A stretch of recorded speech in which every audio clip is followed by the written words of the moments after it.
15 ದಿನಕ್ಕೆ ಪ್ರತಿ 15 ದಿನಕ್ಕೆ ಒಂದ್ಸತಿ ಬರ್ತೀನಿ ಅಂತ ಹೇಳಿದ್ದೆ. ಈ ವಾರ ನಾನು ಅರ್ಜೆಂಟಾಗೆ ನಮಗೆ ಕ್ಯಾಬಿನೆಟ್ ನಿನ್ನೆ ನಾವು ರಾಜಭವನ್ಗೆ ಹೋಗಬೇಕಾದ ಪರಿಸ್ಥಿತಿ ಬಂತು. ಅದಕ್ಕೋಸ್ಕರ ಇವತ್ತು ಭಾನುವಾರ ಬಂದಿದ್ದೀನಿ. ಮಿಕ್ಕಿದ್ದು 2ನೇ ಶನಿವಾರ 4ನೇ ಶನಿವಾರ ಅಂತ ಹೇಳಿದ್ದೇನೆ. ಸೊ 2ನೇ ಶನಿವಾರ 4ನೇ ಶನಿವಾರ ಕಂಪಲ್ಸರಿ ಬರ್ತೀನಿ. ಕರ್ನಾಟಕ ರಾಜ್ಯದಲ್ಲಿ ಇದ್ದಲ್ಲ, ಈ ರಾಜ್ಯದಲ್ಲಿ ಹೋದಾಗ ಎಲ್ಲರೂ ಹೊರಗಡೆ ದೇಶಕ್ಕೆ ಹೊರಗಡೆ ರಾಜ್ಯಕ್ಕೆ ಹೋದಾಗ ಬಹಳ ಕಷ್ಟ ಆಗ್ತದೆ. ಸೊ ಯಾಕೆಂದ್ರೆ ನಮ್ಮ ಬೆಂಗಳೂರಲ್ಲಿ ಪಾಪ ನಮ್ಮ ಜನ ಬಂದು ಕಾಯ್ಕೊಂಡಿರೋದು ನನಗೆಲ್ಲ ಬಹಳ ತೊಂದರೆ ಆಗ್ತಾ ಇತ್ತು. ಸೊ ಅವರ ನೋವು ನಮಗೆ ಅರ್ಥ ಆಗ್ತಾ ಇತ್ತು. ಆ ದೃಷ್ಟಿಯಿಂದ ಇವತ್ತು ಎಲ್ಲ ಅಧಿಕಾರಿಗಳಿಗೆ ಭಾನುವಾರ ಆದರೂ ರಜೆ ದಿನ ಆದರೂ ನೀವು ಇರಬೇಕು ಅಂತ ಹೇಳಿದ್ದೀನಿ. ಅವರೆಲ್ಲ ಪಾಪ ಎಲ್ಲ ಬಂದು DC ಹಿಡಿದು AC ಎಲ್ಲ ಸಂಬಂಧಪಟ್ಟಂತ ಎಲ್ಲ ಅಧಿಕಾರಿಗಳೆಲ್ಲ ಕೂಡ ಇದ್ದಾರೆ. ಅವ್ರ ಸಮಸ್ಯೆ ಏನಿದೆ ಇಲ್ಲೇ ಅದನ್ನ ಬಗೆಹರಿಸುವಂತ ಕೆಲಸ ನಾವು ಮಾಡ್ತೀವಿ.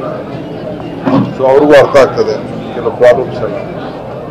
ಸೊ ಅದನ್ನ ನಾನು ರಾಮನಗರ ಇರ್ಬೋದು, ಚನ್ನಪಟ್ಟಣ ಇರ್ಬೋದು, ಮಾಗಡಿ ಇರ್ಬೋದು, ನಮ್ಮ ಈ ಜಿಲ್ಲೆ ಜನ ಯಾರು ಬೇಕಾದ್ರೂ ಇಲ್ಲಿ ಬಂದು ಭೇಟಿ ಮಾಡ್ಬೋದು. ಅದಕ್ಕೆ ಅವಕಾಶವನ್ನು ಮಾಡ್ತೀವಿ. ಕನಕಪುರ ಇರ್ಬೋದು,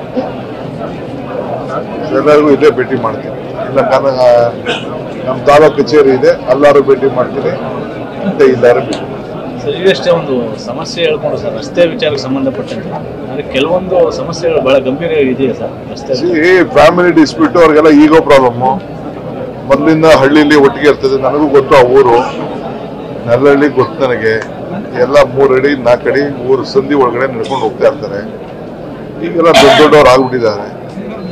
ಸೊ ಸಮಸ್ಯೆ ಅದಕ್ಕೆ ಡೆಪ್ಟಿ ಕಮಿಷನರ್ಗೆ ಹೇಳಿದ್ದೀನಿ, ನಾವು ಓಡಾಡೋ ಹಕ್ಕನ್ನು ಕೊಡಲೇಬೇಕಾಗ್ತದೆ. ರಸ್ತೆಯಲ್ಲಿ ಓಡಾಡೋಕ್ಕೆ ಮನೆಯಿಂದ ಈಚೆನ ಕಾನೂನು ಚೌಕಟ್ಟಿನಲ್ಲಿ ಕೊಡಲೇಬೇಕಾಗ್ತದೆ. ಆ ಕಾನೂನು ಏನಿದೆ ಆ ಕಾನೂನು ಮಾಡಿ ಇಬ್ಬರಿಗೂ ಯಾರಿಗೂ ಅನ್ಯಾಯ ಆಗಬಾರ್ದು. ಆ ರೀತಿ ಅವರಿಬ್ಬರು ನಮ್ಮವರೇ, ಯಾರು ಬೇರೆ ದೂರದವರಲ್ಲ. ಇಬ್ಬರು ನನಗೆ 2 ಗುಂಪವರು, ನಂಗೆ ಭಾಳ ಬೇಕಾದವರು, ಯಾರೋ ನಮ್ಮ ಸ್ವಂತ ಜನನೇ ಅವರೆಲ್ಲ. ಸೊ ನಾನು ಯಾರ್ದು ಇನ್ಫ್ಲುಯೆನ್ಸ್ಗೆ ಈಲ್ಡಾಗಬೇಡಿ.